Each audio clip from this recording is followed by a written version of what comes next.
Em uma segunda-feira, Breno sentou em frente ao seu computador e estava prestes a retomar sua jornada de trabalho.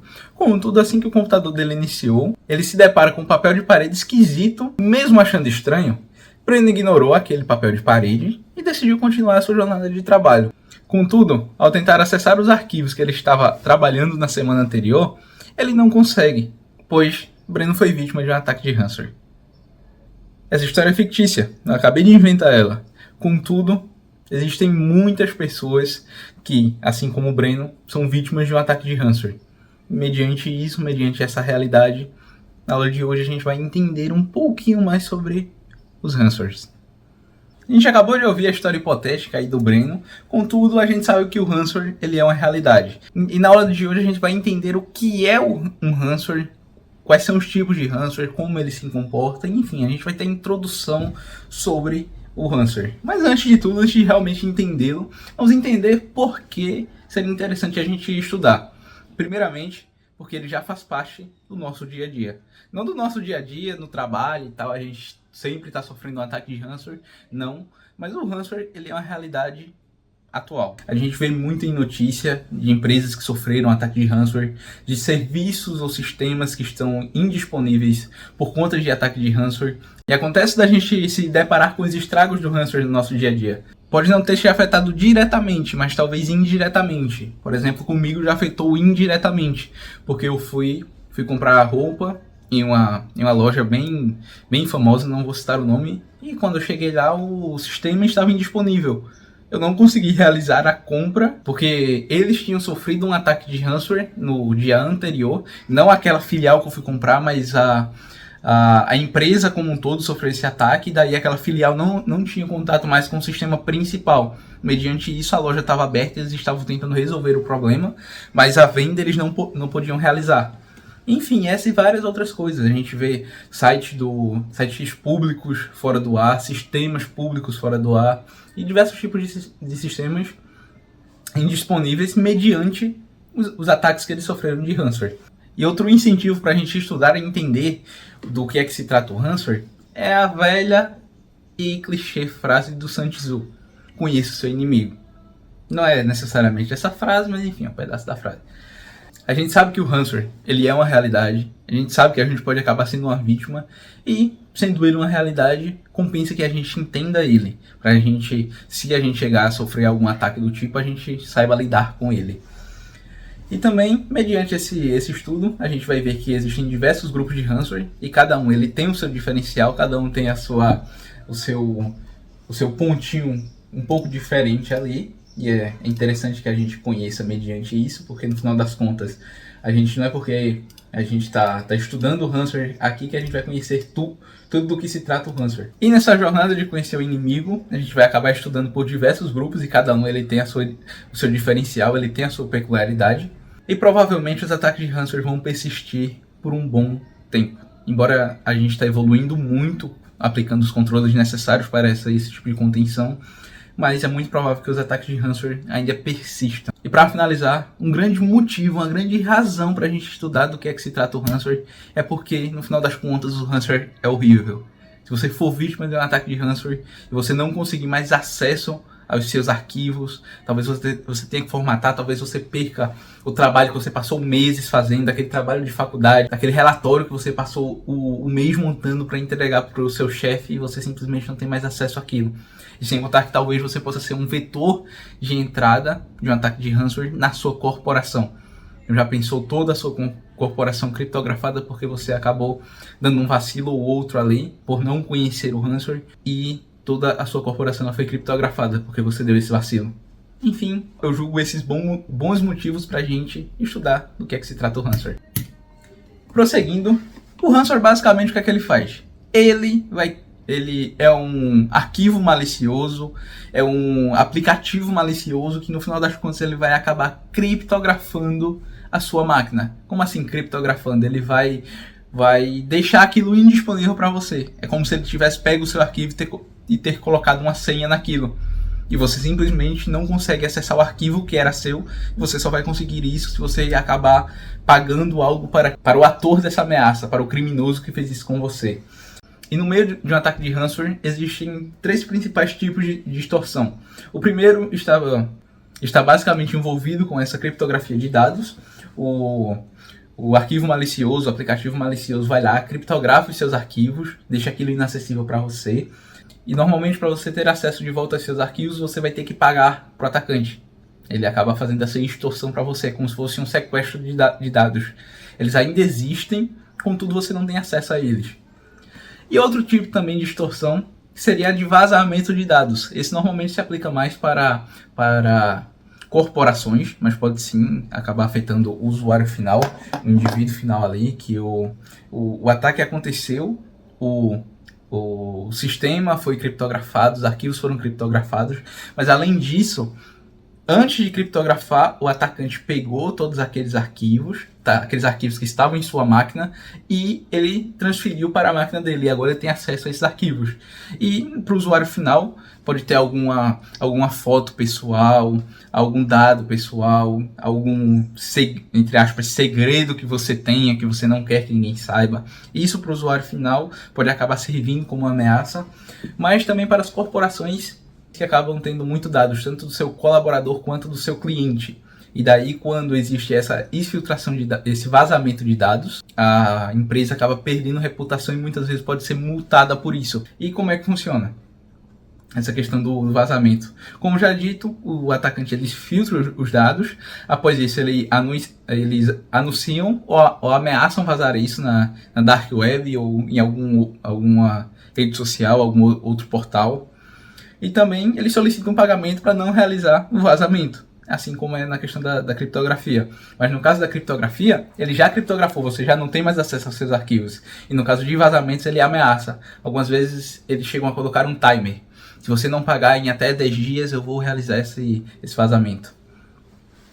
E o que é mais comum de se ver hoje em dia são as duas coisas combinadas. Basicamente, o atacante vai lá e ele combina as duas ações, que daí ele, antes de criptografar, ele faz a exfiltração desses arquivos, ele pega os dados do seu computador, tudo que tem lá, os arquivos, passa para o computador dele, criptografa a tua máquina, e daí depois ele fala, olha, eu estou aqui com tuas coisas, se você não me pagar, eu vou vazar. Também você agora não tem mais acesso a esses dados. Se você quiser acesso e quiser que eu não vaze, você vai ter que me pagar. Aí, em alguns casos, nessa questão de criptografia de dados, uma das soluções é quando a vítima ela tem backup. Por exemplo, o atacante foi lá e ele criptografou tudo e a vítima não tá nem aí, ela tem acesso aos seus arquivos porque ela fez um backup anterior, enfim, ela pegou os dados que ela tinha na máquina, já salvou em outro ou outros lugares, e a partir disso, aqueles arquivos criptografados, ela consegue apagar tudo e simplesmente voltar porque ela já tem cópias espalhadas em outro lugar. E aqui eu trouxe um exemplo de cada. Temos o caso de criptografia de dados, onde os arquivos existentes lá foram criptografados. Caso o usuário tente acessar esses arquivos, ele não vai conseguir. Vai ter que precisar de uma chave criptográfica para ser mais preciso. Aí caso o usuário venha aqui e tente acessar esses arquivos, ele não vai conseguir porque está tudo criptografado. E para descriptografar ele vai precisar de uma chave descriptografadora. Acabei de inventar uma palavra, mas é basicamente isso. É uma chave de descriptografia que funciona como se fosse uma senha. E aqui um caso de vazamento de dados. Esse é o foro de um atacante, onde ele realizou o vazamento dos arquivos de uma vítima, mas esse tipo de vazamento também, às vezes, a gente vê apenas como uma ameaça. Uma ameaça do tipo, empresa tal, se você não realizar o pagamento em até 5, 6, 10 dias, aí tem o tempo contando regressivamente, eles vão lá e realizam o vazamento desses dados. E aqui nós temos o caso de múltipla extorsão, basicamente a combinação dos outros dois, onde tem os arquivos criptografados e para complementar, os dados são vazados. Ainda nessa de entender os ransomwares, acho viável a gente dar uma olhada aqui no primeiro caso de ransomware, que é conhecido como o Aedes Trojan. Ele foi desenvolvido pelo Joseph Popp, não sei.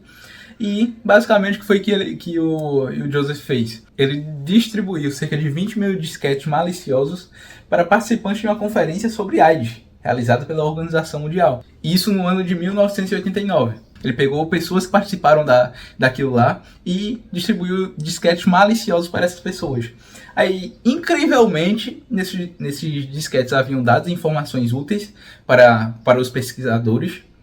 Tinha coisa que interessava lá nas pesquisas e tal, acabava ajudando. Contudo, depois que o disquete era inserido e era instalado lá o software malicioso, esse software ele ia aguardar um determinado número de reinicializações do computador. Não necessariamente reinicializações, mas iniciações. O pessoal tá lá, foi lá, reiniciou o seu computador, ele já conta ali 1, 2, 3. Isso aí era em média de 90 reinicializações, mas variava de caso para caso. E daí, após atingir esse número específico, esse, entre aspas, ransomware, ele ocultava os diretórios, alguns diretórios, e criptografava ou bloqueava o nome dos arquivos da unidade C, que acabava atrapalhando ali o fluxo do uso dos pesquisadores. O resgate era até que considerável, era um resgate de $189 que precisava ser pago para a instituição do Joseph, e ele estava utilizando uma criptografia simétrica simples. Nesse caso aqui, acabaram se acontecendo alguns prejuízos de pesquisa, porque muitos pesquisadores não queriam pagar esse resgate, ou às vezes nem sabiam como era que fazia e tal, e acabavam abandonando as suas pesquisas, ou consideravam que aquilo não era tão importante assim, deixava para lá. No final das contas, isso acabou prejudicando boa parte das pesquisas de AIDS que estavam sendo realizadas na época. E o que, consequentemente, dá um atraso histórico nesse tipo de pesquisa, né? Porque se o pessoal de lá já tinha adiantado boa parte da pesquisa, eles tiveram que refazer. Um pessoal diferente teve que refazer todas aquelas pesquisas e acabaram gastando um tempo, que isso poderia ter sido economizado. Mas enfim, foram uma das consequências desse ataque. Prosseguindo aqui, nós temos uma timeline dos ransomwares no passado do tempo. Eu elegi aqui alguns. E lembrando, pessoal, que na maioria dos slides eu estou trazendo aqui abaixo a referência. E também vai estar na descrição essas referências. Então, caso queiram se aprofundar nesse assunto, vão lá e dêem uma olhada, dêem uma lida. Realmente, não se contentem com isso aqui que eu estou passando. Eu já estudei, eu estou apresentando aqui o resumo. Enfim, em 1989 teve o Aedes Trojan. Em ali, por volta de 2004, 2005, teve o GP Coder, que ele apresentava uma mensagem na tela inicial direcionando para um TXT na área de trabalho e acabava solicitando $200 de resgate. Tinha uma mensagem na área de trabalho que apontava para o TXT. Em 2006 teve o Archiveus Trojan, não sei pronunciar, mas ele basicamente foi focado em Windows, criptografava o diretório de documentos e foi o primeiro a utilizar uma criptografia mais robusta, que seria a criptografia RSA. Em 2009 teve o Locker Ransomware, que atingia dispositivos móveis. E agora o mais conhecido, que seria o WannaCry. O WannaCry acabou afetando muita gente. Ao todo foram mais de 2.000 computadores atingidos em mais de 15 países. Esse ransomware ele se aproveitou de uma brecha de segurança existente ali no Windows, que essa vulnerabilidade atualmente é conhecida como Eternal Blue e também pela MS 17010. Se vocês pesquisarem, vocês vão entender melhor do que ela se trata. E o ransomware, ao se aproveitar disso, ele causou um baita estrago. E algo interessante é que autoridades dos Estados Unidos e do Reino Unido alegam que a Coreia do Norte estava por trás do ataque do WannaCry. Enfim, tem muita coisa nessa novela do WannaCry, assim como do Pitia e do NotPetya. Eu chamo de pitaia carinhosamente, aquela fruta. Mas enfim, tem muita novela nesse caso e talvez futuramente eu traga um vídeo falando melhor sobre esses ataques, porque a novela sobre eles são bem grandes. Nesse caso aqui, os respondedores desse ataque acabavam associando o NotPetya com o Pitia, que já era um malware anteriormente conhecido. Mas nesse caso aqui ele criptografava o disco todo, coisa que no Pitia não acontecia. E algo que só se descobriu depois é que ele era puramente destrutivo. O Pitia, assim como os outros ataques de ransomware, ele ia lá, criptografava e pedia um resgate e a intenção final é financeira. Os atacantes fazem isso porque querem um retorno financeiro. E nesse aqui era puramente destrutivo. E os danos foram calculados em mais de $10 bilhões. E para entender ainda melhor sobre os ataques de ransomware, nós temos aqui uma relação feita pela CertNZ. Nós temos a fase de acesso inicial, que é aquela fase que o atacante está iniciando os acessos na rede da sua vítima. E como primeira etapa aqui, nós temos a invasão por meio de phishing. O phishing que seria aquele ataque de engenharia social que iludibria as suas vítimas, enfim. Temos o phishing. Nós temos também a adivinhação de senha. Nós temos a exploração de vulnerabilidades, e também nós temos o e-mail, que não é necessariamente um phishing ali, que vai acabar coletando credencial e tal, mas foi elencado aqui. Mas enfim, após um phishing ou uma adivinhação de senha, que no final das contas não é uma adivinhação mesmo, os atacantes ficam lá tentando várias vezes a senha, até acabarem acertando, eles conseguem uma credencial válida por meio de phishing ou dessa, entre aspas, adivinhação de senha, e daí eles acessam algum sistema exposto para a internet. Beleza. No caso da exploração de vulnerabilidade, ele acaba também acessando ali algum serviço exposto para a internet. E no caso do e-mail, esse e-mail aqui, diferentemente, ele também acaba sendo um ataque de engenharia social, mas ele tem um documento malicioso. E esse documento malicioso vai instalar, ou ele é considerado como um malware, como um arquivo malicioso, e daí ele uma vez executado, ele acaba se conectando com uma instância do atacante. E daí esse atacante ele vai acabar conseguindo executar comandos dentro da rede da vítima, através daquele dispositivo que foi infectado. Isso aí de todos os modos, tanto via malware quanto a exploração desse serviço exposto para a internet. Aí após isso o atacante agora ele já está dentro da rede, ele vai se consolidar, ele vai fazer um reconhecimento do ambiente, ele vai fazer a sua movimentação lateral, ele vai tentar escalar algum privilégio, por exemplo, se ele tem uma permissão de usuário comum, ele vai tentar uma permissão de usuário administrador, vai tentar passar de uma máquina para outra, vai ganhar poder dentro daquele ambiente, ele vai conquistar aquele espaço. E daí após isso, ele vai lá e realiza a sua ação final. Que daí pode ser a exfiltração de dados, como a gente já viu. Ele pode destruir os backups e podem acabar encriptando os dados e arquivos. E pelo vídeo de hoje seria isso. Queria aqui trazer apenas uma introdução sobre o ransomware, entender um pouco melhor sobre ele, a importância de a gente estudá-los. Espero que tenha sido claro nas minhas explicações. E no próximo vídeo a gente vai se aprofundar aqui de realmente como é que os ransomwares acabam trabalhando. A gente vai ver algo mais prático, algo além da vida real, porque aqui a gente tem os conceitos. Mas já a gente vai ver como é que ele realmente trabalha. Então, valeu pessoal e até o próximo vídeo.